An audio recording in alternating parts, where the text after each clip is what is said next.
सातत्यानं काम करणारे, प्रबोधन करणारे स्वामी विभाग प्रमुख अन्सारी मॅडम आणि सूत्रसंचालनाचं काम ज्या सुंदर पद्धतीने करीत आहेत त्या डॉक्टर अर्चनाताई मोरे मॅडम, समाजशास्त्र परिषदेचे सर्व सदस्य, समाजशास्त्र विभागातीलच आमच्या अभ्यासिका भद्रशेट्टे मॅडम, आणि ही चर्चा जे गेल्या 2-3 तासापासून सोशिकतेनं ऐकत आहेत ते सर्व माझे अभ्यासू मित्र. अध्यक्षीय समारोप आहे, मला बोलायला तर फारसा वेळ नाही, तुम्ही सगळेजण मला समजून घ्याल अशी अपेक्षा व्यक्त करतो. आणि पुढे तेव्हा समाजशास्त्र परिषदेने संधी दिलीच तर माझं चिंतन मी सविनयतेने मांडण्याचा प्रयत्न करेन. हे सर्व उपस्थित अभ्यासकांनी समजून घ्यावं अशी नम्र विनंती मी करतो. प्रोफेसर डॉक्टर NT कांबळे हे समाजशास्त्राचे विद्यार्थी आहेत, याची मला ओळख होती, जाणीवही होती. पण समाजशास्त्राचा विद्यार्थी इतका समाजलक्षी असू शकतो, इतका संवेदनशील असू शकतो, हे आजच्या व्यासंगी असू शकतो, हे आजच्या व्याख्यानातून, आजच्या या बीज भाषणातून याची पुनरुक्ती मला आली आणि एक प्रकारचा आनंद मला झाला की अशा प्राध्यापकांची, अशा अभ्यासकांची संख्या वाढली पाहिजे. आणि विशेषतः आजचे जे 2 साधन व्यक्ती होते, तुम्हा दोघांचंही मनापासून अभिनंदन. डॉक्टर कांबळे सरांनी जी सुरुवातीला आपल्या बीज भाषणामध्ये जी मतं व्यक्त केलेली होती, ज्या दिशा त्यांनी दिलेल्या होत्या, त्याच दिशांना विस्तारित करण्याचं काम अत्यंत संदर्भ बहुलतेने पण तितक्याच संयमाने आपण केला. त्याबद्दल संजय कुमार आपल्या एकूणच मांडणीला, अभ्यासाला खरोखरच तोड नाही. कमी वयामध्येही आपला व्यासंग आपण जपलेला आहे, यापुढे कोणाचीही त्याला दृष्ट लागणार नाही याची आपण दक्षता घ्यावी, हे गुरुजी म्हणून मी आपल्याला सविनय या ठिकाणी सांगतो आहे. जगतकर मॅडम यांनी कमी वेळामध्ये पण साधार मांडणी त्यांनी केली. या तिघांचीही भाषणं ऐकत असताना एक समान विशेष मला जाणवला, तो हा की जागतिकीकरण हे श्रीमंतांसाठीची संधी आहे आणि वंचितांसाठीच एक प्रचंड मोठं संकट आहे. संधीवाले श्रीमंत झाले आणि संकटवाले पूर्णतः रस्त्यावर आलेले आपल्याला दिसून येते. जागतिकीकरण म्हणजे काय? जागतिकीकरणाचा एकूणच परिप्रेक्ष्य कसा आहे, जागतिकीकरणाने कोण कोण प्रभावित झालेला आहे आणि समाजशास्त्राची यात भूमिका काय आहे. खरं तर NT कांबळे सरांनी हे समाजशास्त्राचं काम आहे काय असा एक प्रश्न उपस्थित केला आणि तो प्रश्न माझ्याच मनातला आहे. का तर समाजशास्त्राने काय करावं, तर झोपडपट्टी किती आहेत, मग त्या सगळ्या स्त्रियांवरचे अन्याय कशा आहेत, रूढी परंपरा कशा आहेत, त्या कशा संपत नाही, म्हणजे गतानुगतिक विषयातच समाजशास्त्राने अडकावं अशा प्रकारचा एक पारंपरिक दृष्टिकोन समाजशास्त्राकडे पाहण्याचा झाला होता आणि त्याला आपणही कारणीभूत आहोत. पण आजचं हे सगळं ऐकल्यानंतर मला असं वाटायला लागलेलं आहे की समाजशास्त्र हे खूप विस्तारित झालेलं आहे आणि ते आपल्यासारख्या संवेदनशील अभ्यासकांमुळे झालेलं आहे, याचा मला खूप आनंद वाटतो आहे. आणि खरं तर सगळ्या प्रश्नाचं मूळ हे समाजशास्त्र आहे. आणि विशेषतः समाजशास्त्राचं काय काम आहे, तर जाणीव करून देणं आणि जाणीवा प्रगल्भ करणं, पोक्त करणं आणि एकूणच समाज घटकाला समजून घेणं, समस्या सांगणं हे जसं समाजशास्त्राचं काम आहे, तद्वच समस्येवरील उपायांची चर्चा करणं आणि सुचविणं उपाय हेही समाजशास्त्राचंच काम आहे, जे या सगळ्या वाक्यांनी मनोभावे आणि संयमितपणे केलेलं आहे. तुम्हा तिघांच्याही मांडणीचं हे वैशिष्ट्य होतं की कुठेही आपण भावुक झाला नाही, कुठेही भडक झाला नाही, कुठेही बडवेपणा किंवा वांझ विद्रोह जो हल्ली प्रचंड जाणवतो आहे, अगदी प्राण कंठाशी येतात की काय असं म्हणजे कर्कश सगळं ऐकून ऐकून असं वाटतं आहे की आता यांनी थांबवलं तर फार बरं होईल. म्हणजे एकूणच आपलं बोलणं जेवढं तळमळीचं होतं तितकीच आपली कृतीही महत्वाची आहे. संजयजींचं आणि नारायण कांबळे सरांचं मला माहित आहे, कारण मी त्यांना अनुभवले आहे. पण डॉक्टर जगतकर मॅडम यांचा मला अनुभव नव्हता. त्यांची वाणी आता प्रसवलेली मी ऐकली, पण त्या समाजशास्त्राच्या कृतीशील प्राध्यापिका आहेत याचा मला खूप मोठा आनंद झाला. Ansari madam, T Kamble sir आणि संजयजी, तुम्हा तिघांचेही मनपूर्वक आभार की अशा कृती करणाऱ्या, चळवळीशी नाळ जोडणाऱ्या समाजलक्षी समाजशास्त्राच्या प्राध्यापिकेची आपण मला ओळख करून दिली, त्यांना ऐकायची मला संधी प्राप्त करून दिली. खर तर आपण सगळ्यांनी अर्चनाताईच्या वाटेने जर जाण्याचा संकल्प केला आजच्या या परिषदेच्या निमित्तानं, वेबिनारच्या निमित्तानं, तर समाजाची पर्यायाने राष्ट्राची वाट लागणार नाही. भांडवलदार कितीही ताकदीचे असू द्या, जागतिकीकरणाचे कितीही मोठी संकट येऊ देत, पण या सगळ्यांचा सामना करायला प्रेरणा देणारी सम्यक केंद्र आपल्यासारखी जर निर्माण झाली तर या संकटाचा सुद्धा तितक्याच ताकदीनं सामना आपल्याला करता येऊ शकतो. अशाच पद्धतीचं विवेचन आपण सगळ्यांनी केलेलं आहे. आपण विचारवंत आहोत का? तर नक्कीच आहोत. आपण वाचावीर आहोत का? तर अधिक आहोत. पण आपण कृतीवीर नाही आहोत, ही खरी अडचण आहे. आणि मला असं वाटतं की आपल्या एकूणच व्यवस्थेच्या परिवर्तनातला प्रचंड मोठा अडसर जो आहे तर तो कृतीचाच असलेला आपल्याला दिसून येतो. आपण वादी जरूर आहोत, पण कृतीवादी फार नाही आहोत. हे कृतीवादी असणं अत्यंत गरजेचं आहे. मी समाजशास्त्र वर्गात शिकविते आणि त्याचबरोबर वंचित घटकांमध्ये जाऊन त्यांचे प्रश्न समजून घेण्याचं काम करते. हे वाक्य जेव्हा मी ऐकलं ताईचं, तेव्हा संध्याकाळी 10:30 वाजता 8:30 वाजता प्रबोधनासाठी खेड्यात जेव्हा जातो आणि तिथले प्रश्न जेव्हा बघतो, तेव्हा समाजशास्त्रच माझ्या समोर असतं. आणि मग माझीच आठवण मला या अर्चनाताईंच्या भाषणांमुळे झाली. आणि म्हणून एकूणच समाजशास्त्राचा प्राध्यापक जर तो कृतीवादी झाला, समाजाशी जर त्याने नाळ जोडून ठेवली, मी एका विशिष्ट पठडीतला आहे, मी फक्त सिद्धांत सांगणार आहे, मी फक्त तांत्रिक कारागीर आहे, असं जर आपण बोलत गेलो तर मग समाजशास्त्राचा विद्यापीठीय प्राध्यापक जसा असतो अनुनाशिक स्वर काढणारा, तशीच अवस्था आपली सुद्धा होऊन जाईल असं मला वाटलं होतं. पण तसं झालेलं नाही. या ताईंचं भाषण ऐकून मला खूप आनंद वाटला. तुम्हा तिघांच्याही चळवळीला, कृतीला आणि व्यापक विचार कृतीला मी खऱ्या अर्थाने नम्रतेनं अभिनंदनाचं अभिवादनही करतो आहे. आणि विशेषतः जागतिकीकरण हे समता देणारं आहे, हे फार मला आशास्पद वाटतं. कारण वाटण्यासाठी, वाटून खाण्यासाठी जागतिकीकरणाचा जन्म झालेला नाही.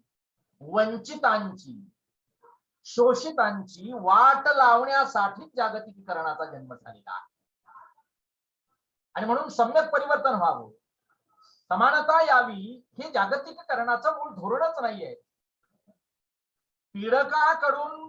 पीडकाकडेच जाणारा जो प्रवाह आहे तो जागतिकीकरणाचा प्रवाह असलेला आपल्याला दिसून येतो. आणि म्हणून मग जागतिकीकरण हे श्रीमंतांसाठी फायद्याचं आणि नाहिरेंसाठी तोट्याचं झालेलं आपल्याला दिसून येईल.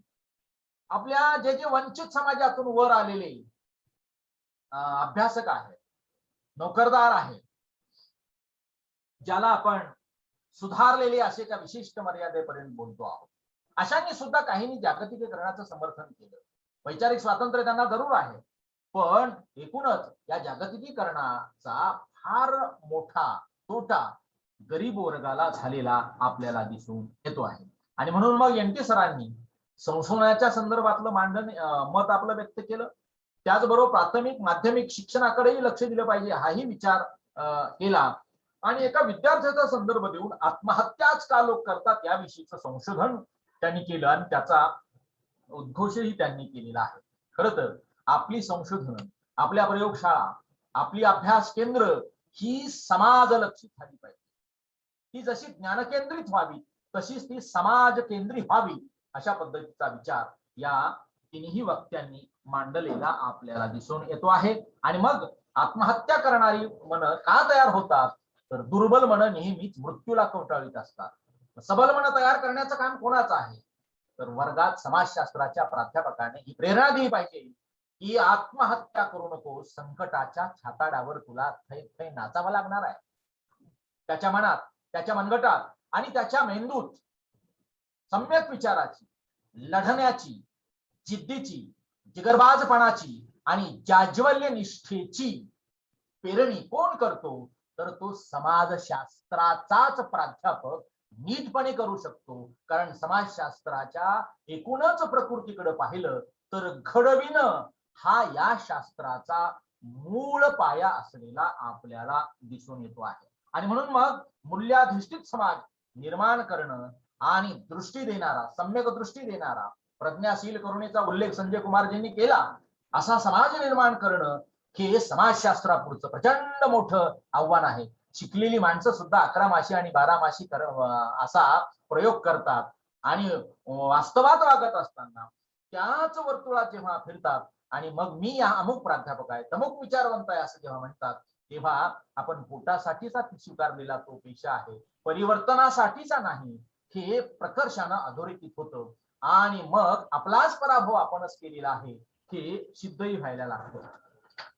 विद्यार्थी, पालक आणि शासन, संस्था चालक ही जी काही केंद्र आहेत, ही केंद्र जागतिकीकरणाने वेगवेगळी केलेली आपल्याला दिसून येतात. संस्था चालकांचं वेळ वेगळंच आहे, पालकांचं वेळ वेगळंच आहे आणि विद्यार्थ्यांचं वेळ पुन्हा वेगळंच आहे. अनेकांना इंग्रजी शाळेतच जावं अशी इच्छा निर्माण होते, जिल्हा परिषदेच्या शाळेकडे यावं असं एन.टी. सर किती लोकांना वाटतं. आपल्या प्राध्यापकांची मुलं कोणत्या शाळेत आहेत, कोणती शाळा शिकतात आणि आपल्या मुलांनी कुणीकडे जावं हा विचार जेव्हा करतो, तेव्हा मग गुरुजी तुमची मुलं तिने कोणत्या शाळेत तुम्ही घातला, असा जर प्रश्न एखाद्या अशिक्षित माणसाने आपल्याला विचारला, तर बऱ्याचशा सुशिक्षित सेवेत असलेल्या प्राध्यापकांना निर्भयतेने उत्तर देता येत नाही.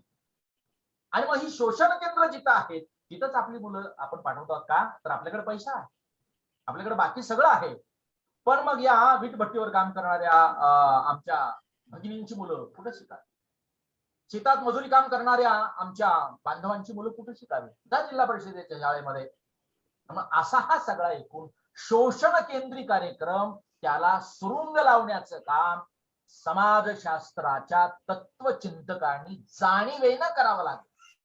नेणिवेतल्या लोकांना जाणीवेत आणण्याचं काम आणि केवळ सिद्धांत सांगून नव्हे, संघर्षाची, शिलाची, समतेची प्रेरणा देण्याचं कामही समाजशास्त्राच्या प्राध्यापकांनी मनपूर्वक, मनोभावे आणि नेटाने, निष्ठेनं केलं तर जागतिकीकरणच काय अशी अनेक आलेली संकट दूर व्हायला वेळ लागत नाही. पण दुर्दैवाने असं म्हणतात की या शिकलेल्या आणि सगळ्या वंचितांना एकत्र येऊ न देण्याचाच कार्यक्रम ही व्यवस्था सातत्यानं आखत असते. आणि एक शब्द संजय कुमारांनी अतिशय सुंदर वापरला, चिकित्सा होत नाही. कशी होईल चिकित्सा, मी माझ्या भाषेत त्याला असं सांगतो, हे सगळं असं असतानाही पेटत का नाहीत माणसं, हे या सगळ्या वेदना असतानाही उठत का नाहीत माणसं, पेटत का नाहीत माणसं, उठत का नाहीत माणसं, पेटतील कशी माणसं हो. या जागतिकीकरणाने लादलेली आहे गुलामी, आपला झालेला आहे बर्फ. पेटतील कशी माणसं आणि उठतील कशी माणसं. या अवस्थेतून आपल्याला बाहेर काढावं लागेल आणि हे ठरवावं लागेल की आपल्याला उद्याचा ज्ञानवंत, गुणी आणि गुलाममुक्त समाज निर्माण करायचा आहे. वर्गात शिकवायला जाताना माझ्या हातात समाजशास्त्राचं पुस्तक असतं, पण माझ्या डोक्यामध्ये कोणता समाज घडवायचा आहे हेही अगोदर मी माझ्या बुद्धीवर, माझ्या मनावर मी गोंदवून घेतलं पाहिजे. फक्त ठरलेला अभ्यासक्रम रुसो असं म्हणाले आणि अमुक समाजशास्त्र तसं म्हणाले, हा डेटा तो आहे आणि त्यांनी हे विधान केलेलं आहे. तुमचं काय मत आहे? तुम्ही कोणत्या निष्कर्षाला येऊन ठेपला? आणि मग गुरु जर डेटा प्लसच असेल तर विद्यार्थी कसा होईल मला सांगा? कलेक्शन, सिलेक्शन यात तर असलंच पाहिजे, पण कलेक्शन सिलेक्शनच्या पुढे जाऊन समतादर्शी समाज निर्माण करण्याची दृष्टी आणि बळ समाजशास्त्राच्या प्राध्यापकाने जाणीवेनं दिलं पाहिजे. नसेल तर माणूस चिकित्सा करण्याऐवजी चितेवर जातो आणि जागतिकीकरणाला हेच अपेक्षित आहे. चिकित्सा करू नका, काय करा मग? जा चितेवर. ताकद असेल तर पळा, नसेल तर पडा. आणि म्हणून वाट लावण्याचा हा कार्यक्रम जागतिकीकरणाचा आहे. या सगळ्यांना वाटेवर जर आणायचं असेल तर एक जीवाने तसा अभ्यासक्रम नेमणं अत्यंत गरजेचं आहे. मला एक आनंदाची गोष्ट वाटली की मी पुनरुक्तीचा दोष पत्करून पुन्हा एकदा सांगतो, अभ्यासक्रमाची सुद्धा पुनर्रचना झालेली आहे. आणि ही आनंदाची गोष्ट आहे की मला माझं त्यात दिसलं पाहिजे. मी लढावं कसं, मी गुलाम आहे काय याची जाणीव करून देणारे अभ्यासक्रम जोपर्यंत येणार नाही तोपर्यंत विद्रोह निर्माण होणार नाही, तोपर्यंत संघर्ष निर्माण होणार नाही, तोपर्यंत परिवर्तनाची दिशा येणार नाही. आणि म्हणून या दृष्टीने की आपल्याला सलाम करणारी गुलाम माणसं जागतिकीकरणाला अपेक्षित आहे. सलाम करणारी गुलाम माणसं नष्ट करणं, ही प्रवृत्ती नष्ट करणं हे आव्हान समाजशास्त्रासमोरचं आहे आणि ते स्वीकारून पुढे वाटचाल करणं गरजेचं आहे. ही दिशा या भाषणातून निर्माण झालेली आपल्याला दिसून येईल. आणि म्हणून मग चिकित्सक व्हावं, चिंतनशील व्हावं आणि आपल्या जाणीवेच्या कक्षा विशाल व्हाव्यात. खरं तर आम्ही विचार केंद्री, कृती केंद्री होण्यापेक्षा अनेक लोक जात केंद्री होत असलेले दिसून येतात.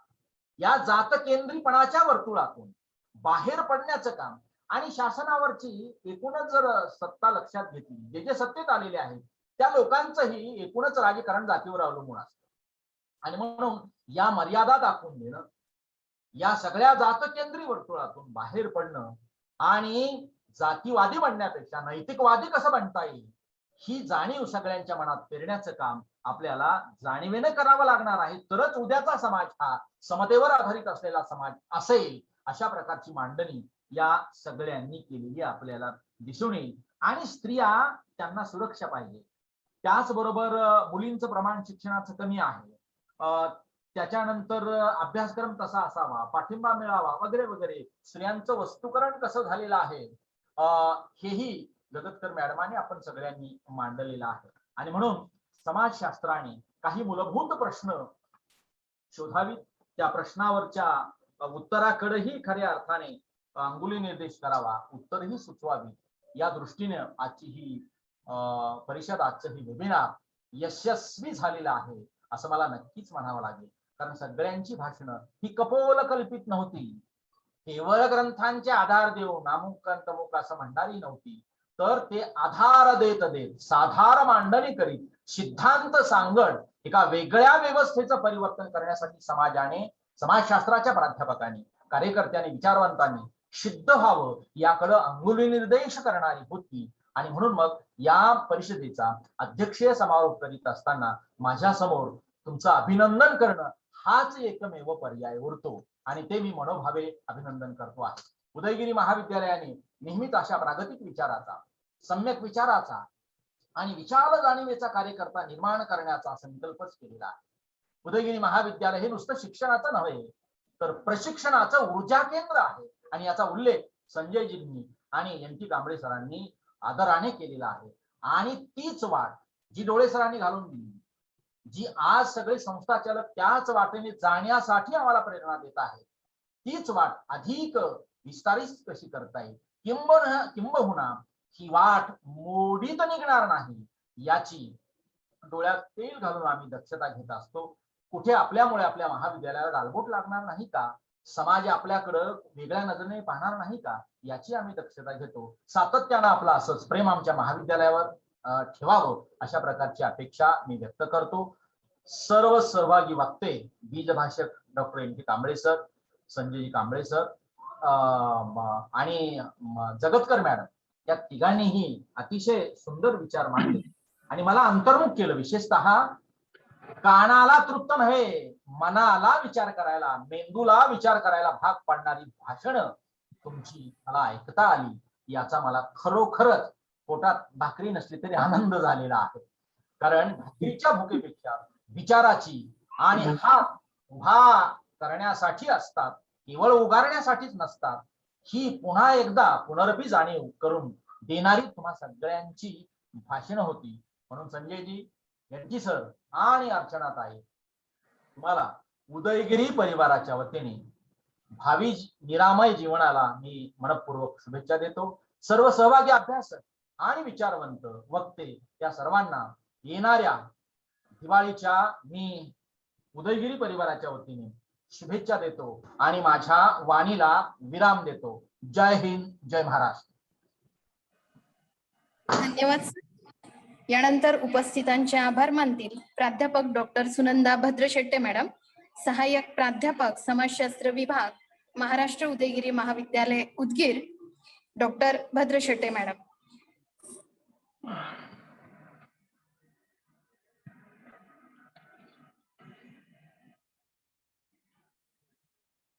आवाज आवाज आवाज येत नाही, आवाज म्यूट आहे. ते म्यूट आहे मॅडम तुमचं. ते भद्रशेट्टे मॅडम तुमचा. हो सर, आता येते का? हा सर, सर्वांनी एक मिनिट मॅडम एक मिनिट. आवाज येतोय का?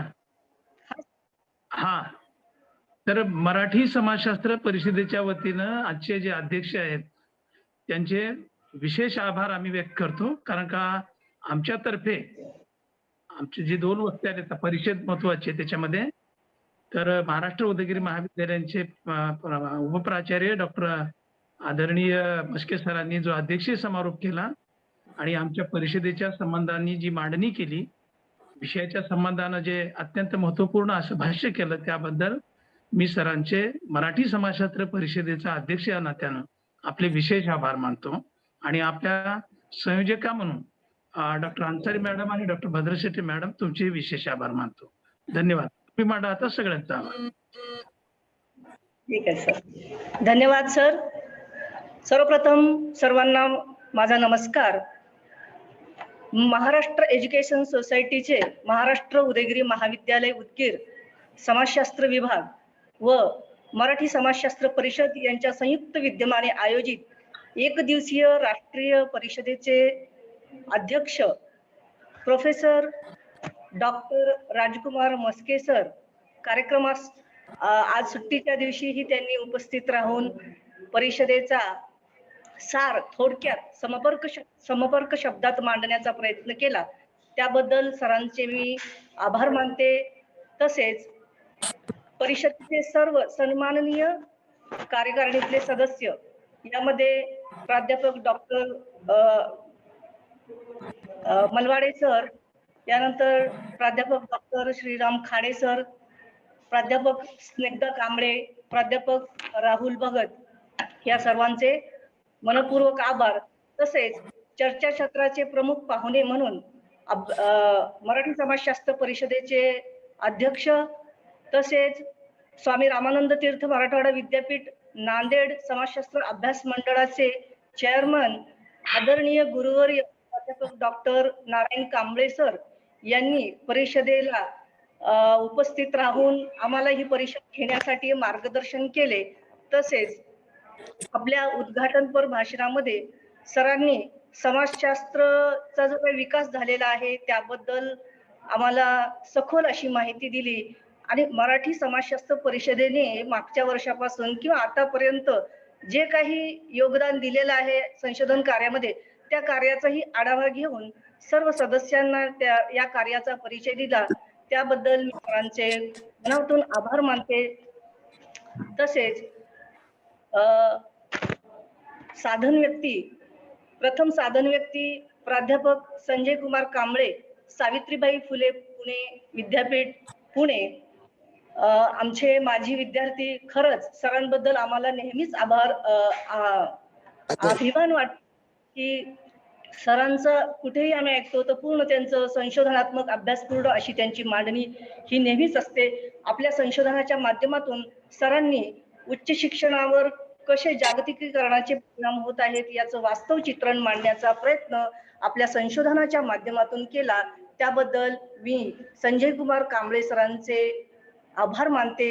यानंतर दुसऱ्या साधन व्यक्ती प्राध्यापक डॉक्टर अर्चना जगतकर मॅडम यांनी जागतिकीकरणाचा स्त्रियांच्या शिक्षणावर झालेला परिणाम या दृष्टिकोनातून त्यांनी अतिशय सखोल सुंदर असं संशोधन आमच्या समोर त्यांनी ठेवलेलं आहे किंवा व्यक्त केलेलं आहे. तर मॅडमच्या या संशोधनातून असं दिसून आलं की एकीकडे स्त्रियांना उच्च शिक्षणाची संधीही मिळत आहे, पण त्याचबरोबर स्त्रियांवर त्याचे दूरगामी परिणामही होत आहेत. आणि उच्च शिक्षणाची संधी ही स्त्रियांना मिळते, पण ती कोणत्या वर्गातल्या स्त्रियांना मिळते हे लक्षात घेणं गरजेचं. याकडे आमचं लक्ष वेधवलेलं आहे. तर खरंच मॅडमने ही अतिशय सुंदर आणि समर्पक पद्धतीने आपली मांडणी संशोधनातून मांडली. त्याबद्दल मॅडमचे आभार मानते. यानंतर महाविद्यालयातील समाजशास्त्र विभाग प्रमुख प्राध्यापक डॉक्टर शफिका अन्सारी मॅडम यांनी या कार्यक्रमास पूर्ण म्हणजे सगळं कार्यक्रमाचं नियोजन करणं, सगळं पाहुण्यांना बोलवणं या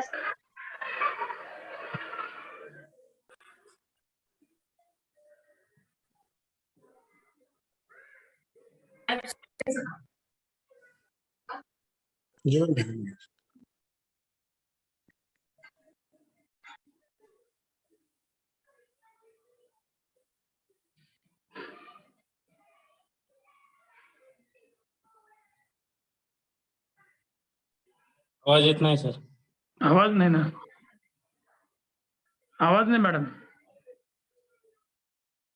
मॅडम आवाज नाही. हॅलो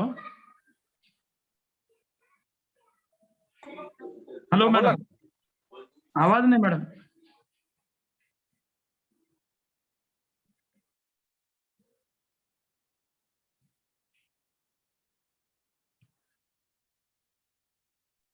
स्टोरेजचा प्रॉब्लेम आहे सर.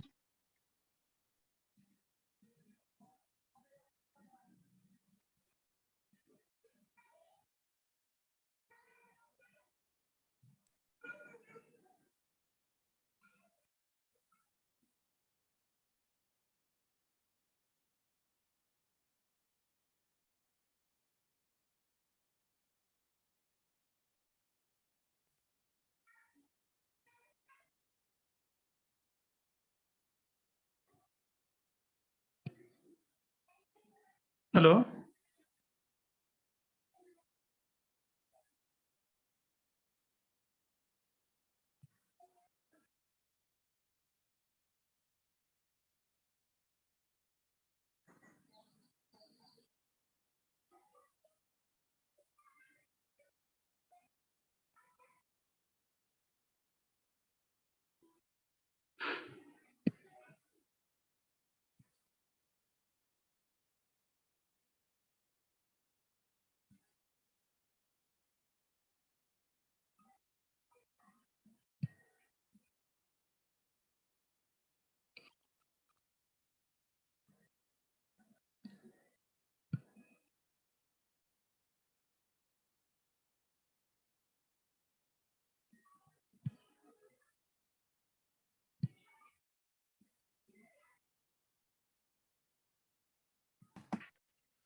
कार्यक्रम संपला असं जाहीर करू. का संजीव कर. हा इथं सगळ्यांचं मी आभार मानतो आणि आजचा हा कार्यक्रम संपला असं आपण जाहीर करू.